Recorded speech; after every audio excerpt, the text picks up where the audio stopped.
नमस्कार, मैं अंजलि मिश्रा और स्वागत है आपका हमारे चैनल में। आज सुबह से ही जिस तरीके से ममता बनर्जी के जो मुलाकात है शरद पवार से होने वाली थी, इसको लेकर अटकलें तेज थी कि क्या ममता बनर्जी कोई तीसरा मोर्चा निकाल रही है और क्या आगामी चुनाव या फिर कह सकते हैं 2024 के लिए अभी से ही रणनीति तैयार की जा रही है। ऐसे में आपको बता दें कि इस वक्त पश्चिम बंगाल की मुख्यमंत्री ममता बनर्जी 3 दिवसीय दौरे पर है महाराष्ट्र मुंबई की, और ऐसे में उनकी कल जो पहला दिवसीय दौरा था इसमें उनकी कल मुलाकात आदित्य ठाकरे और साथ ही साथ संजय राउत से हुई, और आज उनकी मुलाकात शरद पवार से हुई। और शरद पवार से इस दौरान कई सारे जो अहम मुद्दे हैं उन पर चर्चा की गई है, जिसके बाद आपको बता दें कि ममता बनर्जी जो है वो ये कहती हुई नजर आई कि मैंने शरद पवार के साथ कई सारे मुद्दों पर चर्चा की और शरद पवार जी ने जो सारी चीजें कही मैं उन सभी चीजों से सहमत हूँ। साथ ही साथ आपको बता दें कि इस मुद्दे के ऊपर प्रकाश नहीं डाला गया है कि आखिर कौन सा ऐसा अहम चर्चा जो है की गई है, लेकिन ये बात कही गई है कि आने वाले आगामी 2024 चुनाव को लेकर अभी से ही एकजुटता देखने के लिए मिलने वाली है।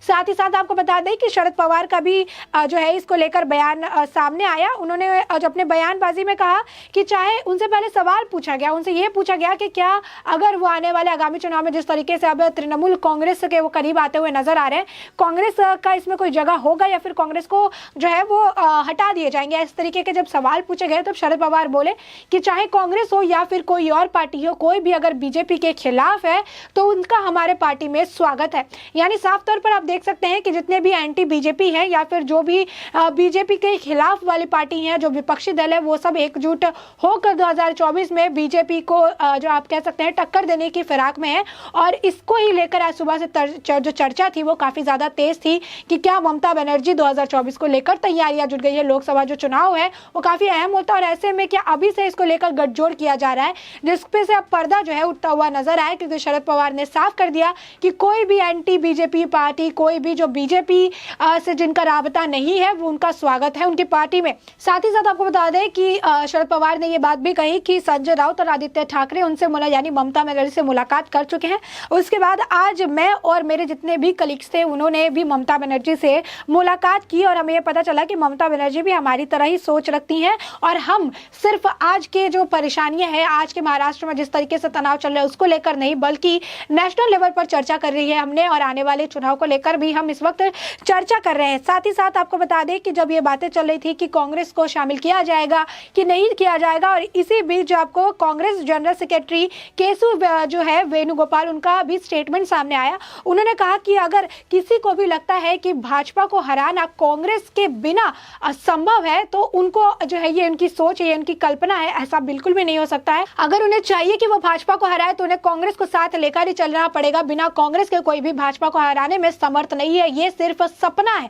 तो ऐसे में आप देख सकते हैं कि एक बड़ी ये एक कही जा रही है कि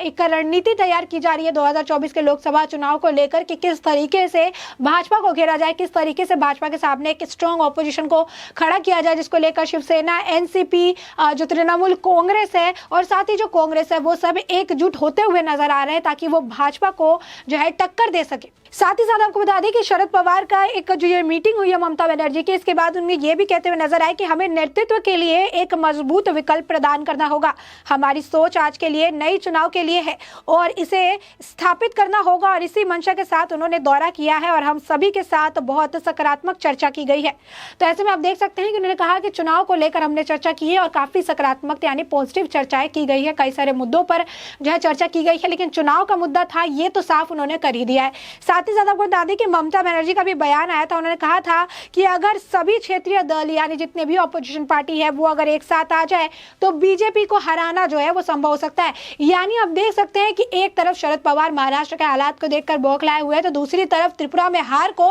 ममता बनर्जी बर्दाश्त नहीं कर पा रही है। जिस तरीके से त्रिपुरा में उन्हें मुंह की खानी पड़ी है, ऐसे में ये जो चोट है इनको बार बार रह के याद दिला रहा है कि किस तरीके से भाजपा की वजह से इन्हें मुंह की खानी पड़ी त्रिपुरा में। अब ऐसे में भाजपा के खिलाफ इन्हें गठजोड़ करना है और यही कारण है कि इस वक्त महाराष्ट्र उन्हें सबसे अच्छा विकल्प नजर आ रहा है, क्योंकि महाराष्ट्र में आए दिन आपको बता दें कि नारायण राणे और चंद्रकांत पाटिल कह रहे हैं कि ये गठबंधन ज्यादा दिन नहीं चलने वाला है। महाराष्ट्र के जो गठबंधन वाली सरकार है, महाविकास आघाड़ी की सरकार, ये जल्द गिर जाएगी और इसके गिरते ही महाराष्ट्र में बीजेपी की सरकार जो है वो बनने वाली है। और ऐसे में महाराष्ट्र की सरकार के हालात भी खराब है। यहाँ पर एक के बाद एक बड़े मंत्री, बड़े नेताओं के नाम निकलकर सामने आ रहे हैं जिन पर घोटाले, फर्जीवाड़े और जो है कॉन्स्पिरेसी, कई सारी जो अलग अलग थ्योरी निकलकर सामने आ रही है। और इस तरीके के आरोप जो है उन पर लगाए गए हैं। आपको बता दें कि उद्धव सरकार के तकरीबन 23 मंत्रियों पर अलग अलग मामले में जो है जांच चल रही है। तो ऐसे में एक सेंसिटिव हालात जो है महाराष्ट्र सरकार के देखने के लिए मिल रहे हैं और इसी हालात के वजह से इस वक्त आप कह सकते हैं कि एक बड़ा एक मुद्दा जो निकलकर सामने चला आया है कि आखिर अगर सरकार भाजपा की सरकार बन गई तो हमारा क्या होगा। यही कारण है कि भाजपा को लेकर जो डर है उनके मन में, उस डर को खत्म करने की कोशिश की जा रही है और इसके लिए जो है एक दूसरे का सहारा लिया जा रहा है, चाहे शिवसेना तृणमूल कांग्रेस का ले या तृणमूल कांग्रेस शिवसेना और एनसीपी कांग्रेस का ले। तो ऐसे में आप देख सकते हैं कि यहाँ पर डर का माहौल है। जिस तरीके से भाजपा जो है अच्छा प्रदर्शन करते हुए नजर आ रही है, त्रिपुरा गुजरात हर जगह जो है भाजपा का बोलबाला देखने के लिए मिल रहा है और ऐसे में अब इन ऑपोजिशन पार्टीज के पास कोई विकल्प नजर नहीं आ रहा है और यही इनके पास आखिरी जो है विकल्प बच गया है कि एक दूसरे के साथ अब मिलकर जो है हम आगे चले और भाजपा को एक कड़ी टक्कर देते हुए नजर आए। अब ऐसे में अब ये देखना काफी दिलचस्प होगा कि जिस तरीके से कांग्रेस को साइडलाइन करने की बातें सामने आ रही है और कहा जा रहा है कि इस बार महाराष्ट्र में अगर गठबंधन होगा तो उसमें कांग्रेस को साइडलाइन किया जा सकता है, शिवसेना एनसीपी और साथ ही साथ आपको बता दें कि तृणमूल कांग्रेस का गठजोड़ हो सकता है। लेकिन शरद पवार ने साफ कर दिया कि कोई भी एंटी बीजेपी जो लोग होंगे, जो भी पार्टी होगी वो हमारे साथ आके जुड़ सकती है। तो ऐसे में ये जो महागठबंधन है ये क्या और विस्तार करेगी। टीएमसी तो अपने विस्तार में जुड़ी है, ये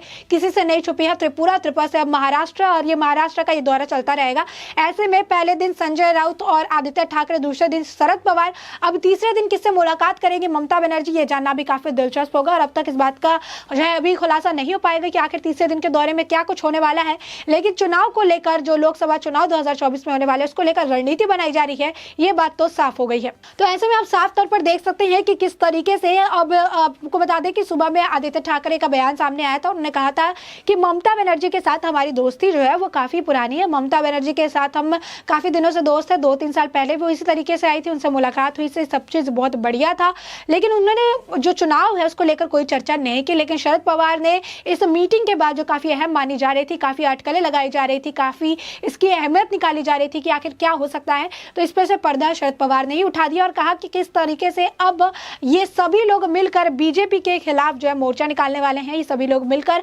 आगामी जो है 2024 के लोकसभा चुनाव उसमें बीजेपी को टक्कर देने की आप कह सकते हैं कि तैयारी कर रहे हैं। लेकिन ऐसे में आप देखिएगा जब जहां पर बहुत ज्यादा पार्टियों का गठजोड़ होता है वहां पर मतभेद भी देखने के लिए काफी ज्यादा मिलता है। ऐसे में गठजोड़ की बात तो की जा रही है, लेकिन यह अलग अलग जो पार्टी है, जो अलग अलग एक माइंडसेट है, तृणमूल कांग्रेस कहिए, आप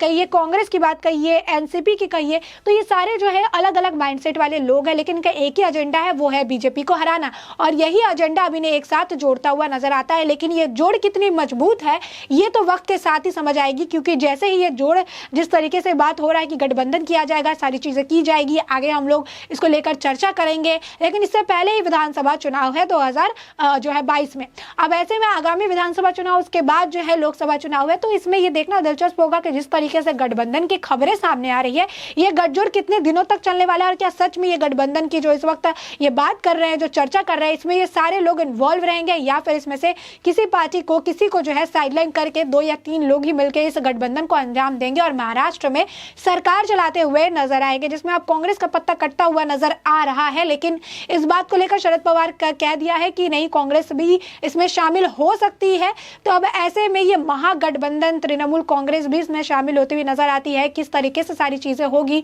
रणनीति को लेकर चर्चा हो रही है। आगामी विधानसभा चुनाव के बाद कुछ देखने के लिए मिलता है या फिर विधानसभा चुनाव के दौरान कुछ देखने के लिए मिलता है, ये सब जो है वक्त के साथ ही जो है इसके ऊपर से पर्दा उठता हुआ नजर आएगा। लेकिन ये बात तो साफ हो गई है कि अब लोकसभा चुनाव को लेकर रणनीति पूरी तरीके से तैयार की जा रही है और बीजेपी के खिलाफ ये मोर्चा निकाला जा रहा है, जिसमें तृणमूल कांग्रेस ने अब शिवसेना और एनसीपी की तरफ अपना हाथ बढ़ाया है और एनसीपी और शिवसेना भी टीएमसी को पूरी तरीके से स्वीकार करती हुई नजर आ रही है। ऐसे में इस पूरे मुद्दे पर आपकी जो भी राय हो हमें कमेंट सेक्शन में कमेंट करके जरूर बताएं।